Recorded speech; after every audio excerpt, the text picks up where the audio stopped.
Group capacitors for required capacity and voltage rating. ಎಲ್ಲರಿಗೂ ನಮಸ್ಕಾರ. ಈ ವಿಡಿಯೋ ಸೆಷನ್ನಲ್ಲಿ ಅಗತ್ಯವಿರುವ ಸಾಮರ್ಥ್ಯ ಮತ್ತು ವೋಲ್ಟೇಜ್ ರೇಟಿಂಗ್ಗಾಗಿ ಕೆಪಾಸಿಟರ್ಗಳನ್ನು ಗುಂಪು ಮಾಡೋಣ. ಉದ್ದೇಶ: ಈ ವಿಡಿಯೋದ ಕೊನೆಯಲ್ಲಿ ನೀವು ಕೆಪಾಸಿಟರ್ಗಳನ್ನು ಸಂಪರ್ಕಿಸಲು ಸಾಧ್ಯವಾಗುತ್ತದೆ. ಸರಣಿ ಮತ್ತು ಸಮಾನಾಂತರ ಸಂಯೋಜನೆಗಳು. ಈಗ ಕೆಪಾಸಿಟರ್ಗಳ ಸರಣಿ ಸಂಪರ್ಕವನ್ನು ಚರ್ಚಿಸೋಣ. ಕೆಪಾಸಿಟರ್ಗಳನ್ನು ಒಂದರ ನಂತರ ಒಂದರಂತೆ ಸಂಪರ್ಕಿಸಿದಾಗ ಅದನ್ನು ಸೀರೀಸ್ ಸರ್ಕ್ಯೂಟ್ ಎಂದು ಕರೆಯಲಾಗುತ್ತದೆ.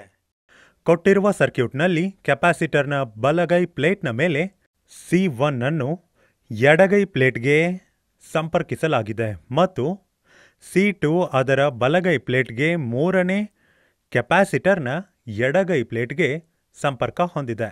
C3 ಪೋಲರೈಸ್ಡ್ ಕೆಪಾಸಿಟರ್ನ ಸಂದರ್ಭದಲ್ಲಿ ಅದನ್ನು ಸರಿಯಾದ ಧ್ರುವೀಯತೆಯೊಂದಿಗೆ ಸರಿಯಾಗಿ ಸಂಪರ್ಕಿಸಬೇಕು.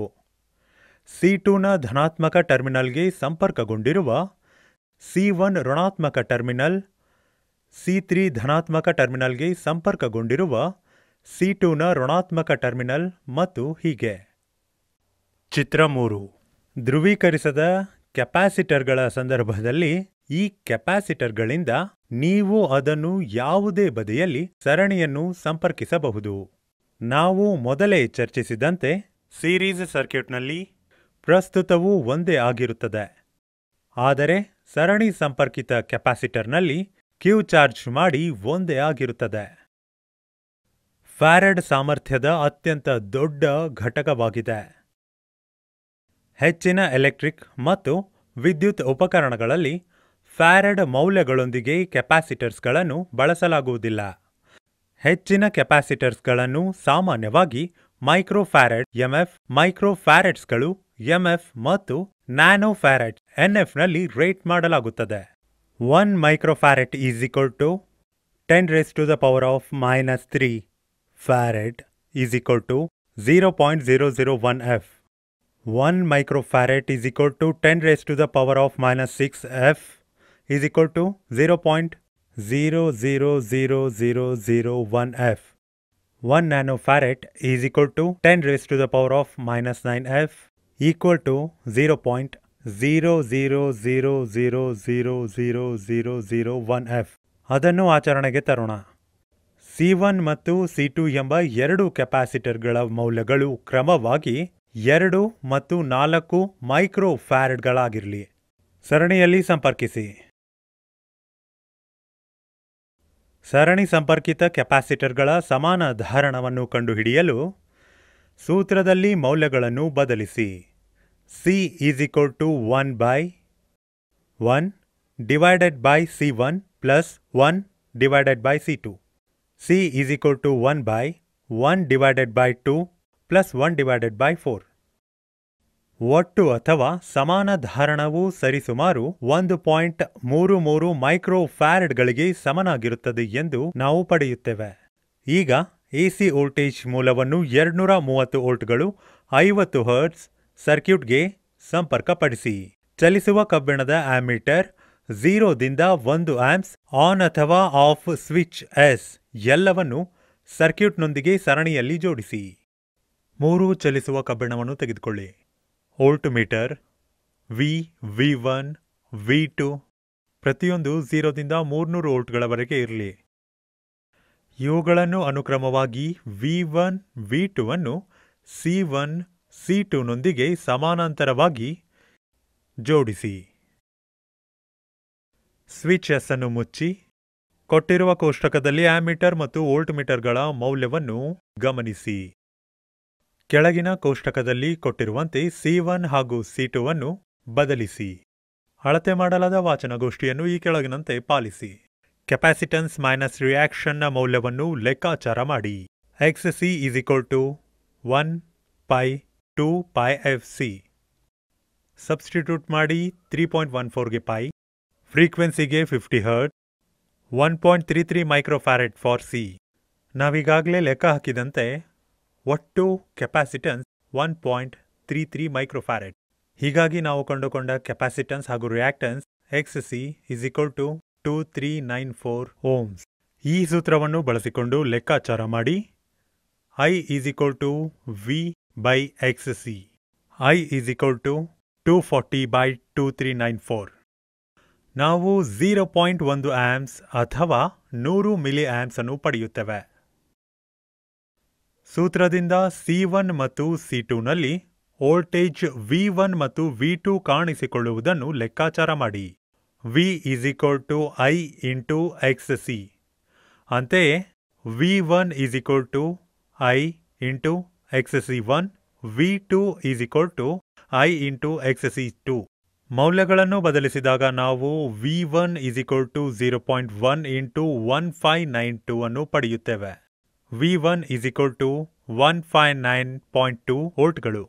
V2 is equal to 0.1 into 796. V2 is equal to 79.6 volts. ನೀವು V1 ಮತ್ತು V2 ಅನ್ನು ಸೇರಿಸಿದಾಗ ನೀವು 239 ವೋಲ್ಟ್ಗಳನ್ನು ಪಡೆಯುತ್ತೀರಿ.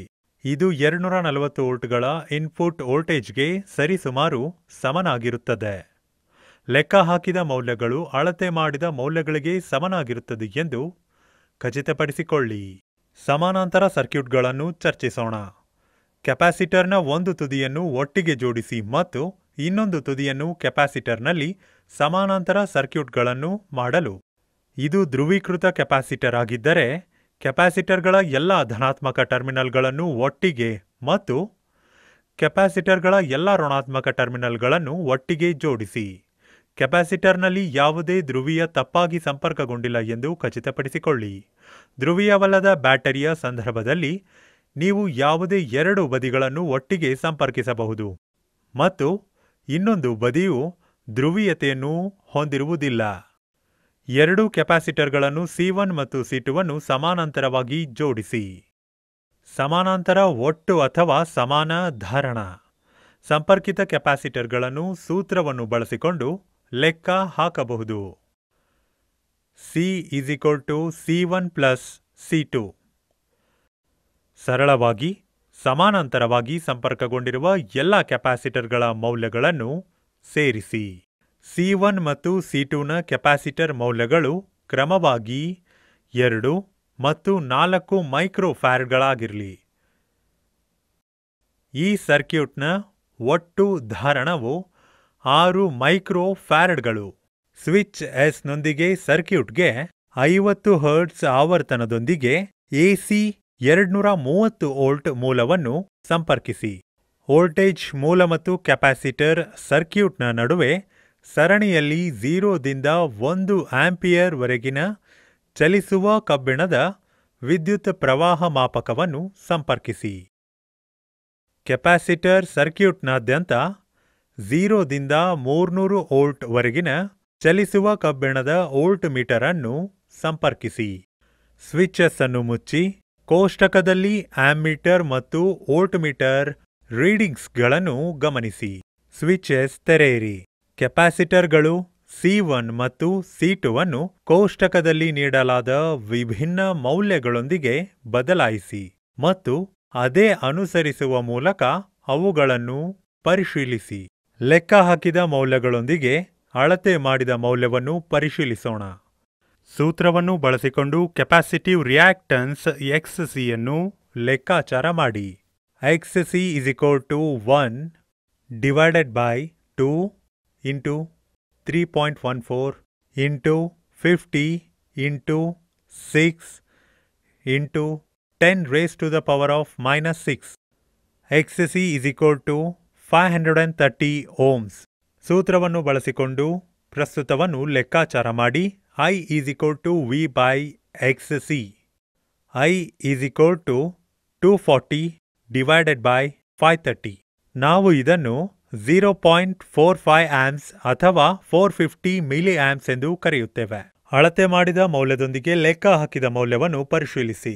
ಇದರಿಂದ ಕೆಪಾಸಿಟರ್ಗಳನ್ನು ಸರಣಿಯಲ್ಲಿ ಸಂಪರ್ಕಿಸಿದಾಗ ಪ್ರತಿಕ್ರಿಯಾತ್ಮಕತೆಯು ಹೆಚ್ಚಾಗುತ್ತದೆ. ಆದ್ದರಿಂದ ಕರೆಂಟ್ ಕಡಿಮೆಯಾಗುತ್ತದೆ ಎಂಬುದು ಸ್ಪಷ್ಟವಾಗುತ್ತದೆ. ಆದರೆ ಸಮಾನಾಂತರವಾಗಿ ಪ್ರತಿಕ್ರಿಯಾತ್ಮಕತೆ ಕಡಿಮೆಯಾದಾಗ ಆದ್ದರಿಂದ ಪ್ರಸ್ತುತ ಮೌಲ್ಯವು ಹೆಚ್ಚಾಗುತ್ತದೆ. ಸರಣಿ ಮತ್ತು ಸಮಾನಾಂತರ ಸರ್ಕ್ಯೂಟ್ಗಳ ಸಂಯೋಜನೆಯಲ್ಲಿ ಕೆಪಾಸಿಟರ್ಗಳ ಗುಂಪನ್ನು ನಾವು ಚರ್ಚಿಸೋಣ. C1, C2 ಮತ್ತು C3 ಎಂಬ 3 ಕೆಪಾಸಿಟರ್ಗಳನ್ನು ತೆಗೆದುಕೊಳ್ಳಿ ಮತ್ತು ಅವುಗಳ ಮೌಲ್ಯಗಳು ಕ್ರಮವಾಗಿ 2, 4 ಮತ್ತು 6 ಮೈಕ್ರೋಫ್ಯಾರಡ್ಗಳಾಗಿರಲಿ. ಕೆಪಾಸಿಟರ್ C2 ಮತ್ತು C3 ಅನ್ನು ಸಮಾನಾಂತರವಾಗಿ ಸಂಪರ್ಕಿಸಿ. ಸರ್ಕ್ಯೂಟ್ ರೇಖಾಚಿತ್ರದಲ್ಲಿ ತೋರಿಸಿರುವಂತೆ ಕೆಪಾಸಿಟರ್ C1 ಅನ್ನು ಕೆಪಾಸಿಟರ್ C2 ಮತ್ತು C3ಗೆ ಸರಣಿಯಲ್ಲಿ ಸಂಪರ್ಕಿಸಿ. ಕೆಳಗೆ ಸೂತ್ರಗಳನ್ನು ಬಳಸಿಕೊಂಡು ಒಟ್ಟು ಧಾರಣವನ್ನು ಲೆಕ್ಕಾಚಾರ ಮಾಡಿ. ಕೆಪಾಸಿಟರ್ C2 ಮತ್ತು C3 ಮೌಲ್ಯಗಳನ್ನು ಅವು ಸಮಾನಾಂತರವಾಗಿ ಸಂಪರ್ಕಿಸಿದಾಗ ಸೇರಿಸಿ 4 + 6 10 ಮೈಕ್ರೋಫ್ಯಾರಡ್ಗಳು. ಈಗ ಸರ್ಕ್ಯೂಟ್ 2 ಕೆಪಾಸಿಟರ್ಗಳನ್ನು ಒಳಗೊಂಡಿದೆ, 2 ಮತ್ತು 10 ಮೈಕ್ರೋಫ್ಯಾರಡ್ಗಳು. ಈಗ ಸೂತ್ರದಲ್ಲಿ ಮೌಲ್ಯಗಳನ್ನು ಬದಲಿಸಿ. C = 1/1 / C1 + 1 / C2, ಏಕೆಂದರೆ ಅವು C = 1/1/2 + 1/10 ಸರಣಿಯಲ್ಲಿ ಸಂಪರ್ಕಗೊಂಡಿವೆ. ನಂತರ ಒಟ್ಟು ಕೆಪಾಸಿಟನ್ಸ್ ಮೌಲ್ಯವು 1.66 ಮೈಕ್ರೋಫ್ಯಾರಡ್ ಆಗಿದೆ. ಈಗ ಎಸಿ ವೋಲ್ಟೇಜ್ ಮೂಲವನ್ನು 230 ವೋಲ್ಟ್ಗಳು 50 ಹರ್ಟ್ಸ್ ಸರ್ಕ್ಯೂಟ್ಗೆ ಸಂಪರ್ಕಿಸಿ. ಚಲಿಸುವ ಕಬ್ಬಿಣದ ಆಮ್ಮೀಟರ್ 0 ದಿಂದ 1 ಆಂಪ್ಸ್ ಮತ್ತು ಆನ್ ಅಥವಾ ಆಫ್ ಸ್ವಿಚ್ ಎಸ್ ಎಲ್ಲವನ್ನೂ ಸರ್ಕ್ಯೂಟ್ನೊಂದಿಗೆ ಸರಣಿಯಲ್ಲಿ ಸಂಪರ್ಕಿಸಿ. ಸರ್ಕ್ಯೂಟ್ಗೆ ಸಮಾನಾಂತರವಾಗಿ ವೋಲ್ಟ್ ಮೀಟರ್ ವಿ 0 ದಿಂದ 300 ವೋಲ್ಟ್ಗಳನ್ನು ಸಂಪರ್ಕಿಸಿ. ಮತ್ತೊಂದು 2 ಚಲಿಸುವ ಕಬ್ಬಿಣದ ವೋಲ್ಟ್ ಮೀಟರ್ಗಳನ್ನು V1, V2 ಸಂಪರ್ಕಿಸಿ. ಪ್ರತಿಯೊಂದು 0 ದಿಂದ 300 ವೋಲ್ಟ್ಗಳವರೆಗೆ ಇರುತ್ತದೆ. ಸರ್ಕ್ಯೂಟ್ನಲ್ಲಿ ತೋರಿಸಿರುವಂತೆ V1 C1ಗೆ ಸಮಾನಾಂತರವಾಗಿರುತ್ತದೆ ಮತ್ತು V2 C2 ಮತ್ತು C3ಗೆ ಸಮಾನಾಂತರವಾಗಿರುತ್ತದೆ. ಸ್ವಿಚ್ ಎಸ್ ಅನ್ನು ಮುಚ್ಚುವ ಮೂಲಕ ಸರ್ಕ್ಯೂಟ್ ಅನ್ನು ಶಕ್ತಿಯುತಗೊಳಿಸಿ. ಕೋಷ್ಟಕದಲ್ಲಿ ಆಮ್ಮೀಟರ್ ಮತ್ತು ವೋಲ್ಟ್ ಮೀಟರ್ ರೀಡಿಂಗ್ಸ್ಗಳನ್ನು ಗಮನಿಸಿ.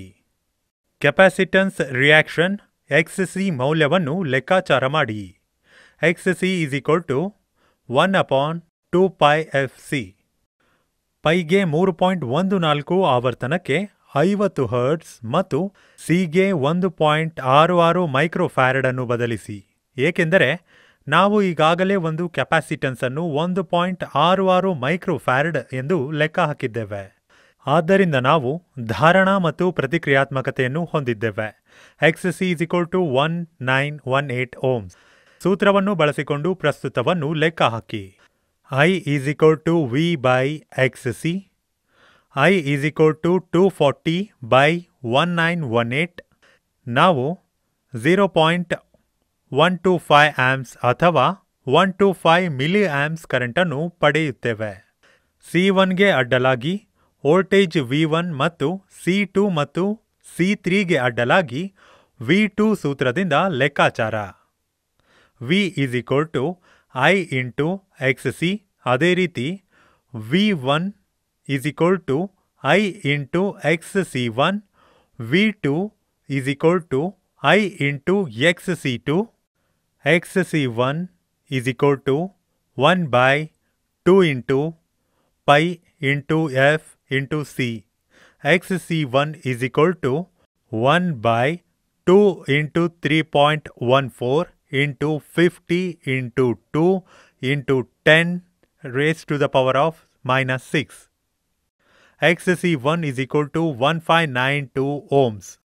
XC2 = 1/2 × pi × F × C.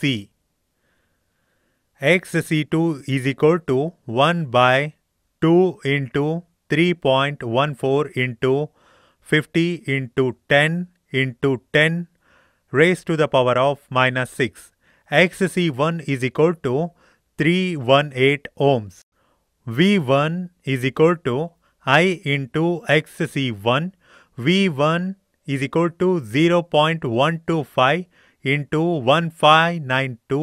V1 = 199 volts. V2 = I × XC2. V2 = 0.125 × 318. V2 = 39.5 volts. ನೀವು V1 ಮತ್ತು V2 ಅನ್ನು ಸೇರಿಸಿದಾಗ ನೀವು 239 ವೋಲ್ಟ್ಸ್ಗಳನ್ನು ಪಡೆಯುತ್ತೀರಿ. ಇದು 240 ವೋಲ್ಟ್ಗಳ ಇನ್ಪುಟ್ ವೋಲ್ಟೇಜ್ಗೆ ಸರಿಸುಮಾರು ಸಮಾನವಾಗಿರುತ್ತದೆ. ಲೆಕ್ಕ ಹಾಕಿದ ಮೌಲ್ಯಗಳು ಅಳತೆ ಮಾಡಿದ ಮೌಲ್ಯಗಳಿಗೆ ಸರಿಸುಮಾರು ಸಮಾನವಾಗಿದೆ ಎಂದು ಖಚಿತಪಡಿಸಿಕೊಳ್ಳಿ. ಈ ವಿಡಿಯೋದಿಂದ ನೀವು ಕೆಪಾಸಿಟರ್ಗಳನ್ನು ಸರಣಿಯಲ್ಲಿ ಮತ್ತು ಅವಶ್ಯಕತೆಗಳಿಗೆ ಅನುಗುಣವಾಗಿ ಸಮಾನಾಂತರವಾಗಿ ಸಂಪರ್ಕಿಸಬಹುದು ಎಂದು ನಾನು ಭಾವಿಸುತ್ತೇನೆ. ವೀಕ್ಷಿಸಿದ್ದಕ್ಕೆ ಧನ್ಯವಾದಗಳು. ಶುಭ ದಿನ.